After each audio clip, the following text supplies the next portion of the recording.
सद्गुरु श्री ब्रह्म चैतन्य महाराज गोंदवलेकर, इनका प्रवचन 19 जनवरी। नाम और भाग्य के भोग। अनेक लोग मुझसे पूछा करते हैं कि नाम का भाग्य से कैसा संबंध है।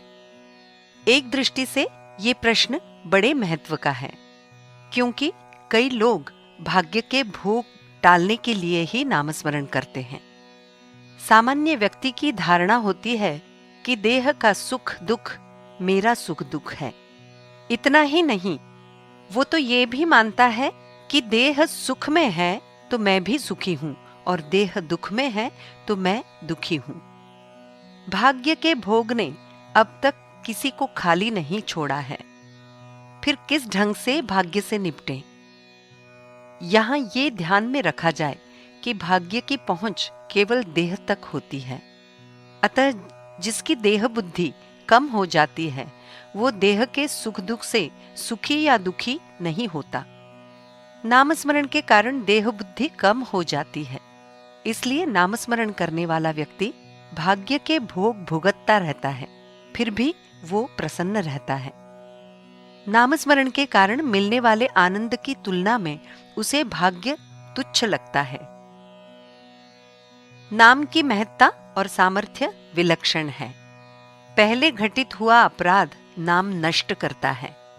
जिनका जीवन बर्बाद हो गया है उनका नामस्मरण से उद्धार हो जाता है।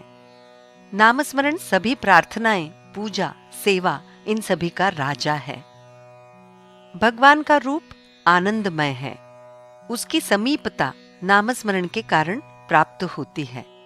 उसकी कृपा होने में देर नहीं लगती, बल्कि जिस पर भगवान की कृपा है उसी के मुख में नाम आता है। नामस्मरण एकमात्र ऐसा साधन है जो सभी समय, सभी स्थानों में, सभी अवस्थाओं में हम कर सकते हैं। नामस्मरण में उपाधि बहुत कम है, इसलिए निरुपाधिक भगवान के साथ नाता जोड़ने के लिए उसके जैसा दूसरा साधन नहीं है। सच कहता हूं, कितने प्रकार से मैं तुम्हें समझाऊं। नामस्मरण में अखंड रूप से रहना ही मोक्ष है। नामस्मरण निरंतर करते रहने के जीवन को ही पराभक्ति कहते हैं। जो नामस्मरण में डूब जाता है वही संत है। नाम के लिए प्रेम निर्माण होना संत का सच्चा लक्षण है। अतः मेरी बात मानो, नामस्मरण करना कभी मत भूलो। नामस्मरण के कारण पापी पुण्यवान हो जाते हैं।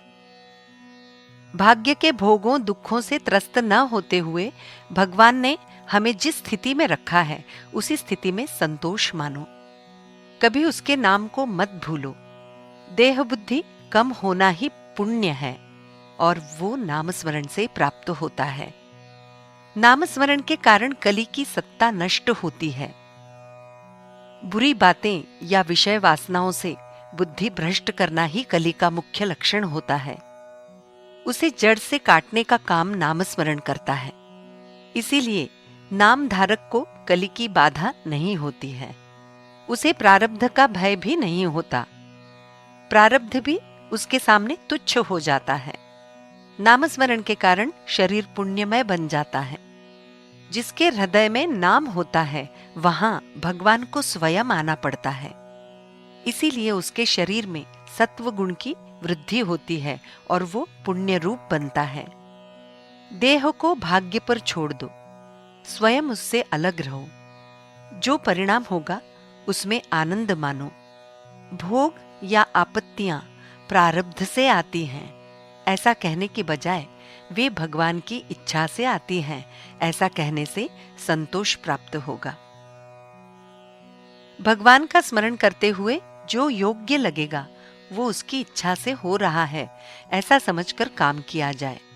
जो इस ढंग से काम करेगा उसे अवश्य संतोष होगा। जानकी जीवन स्मरण जय जय राम।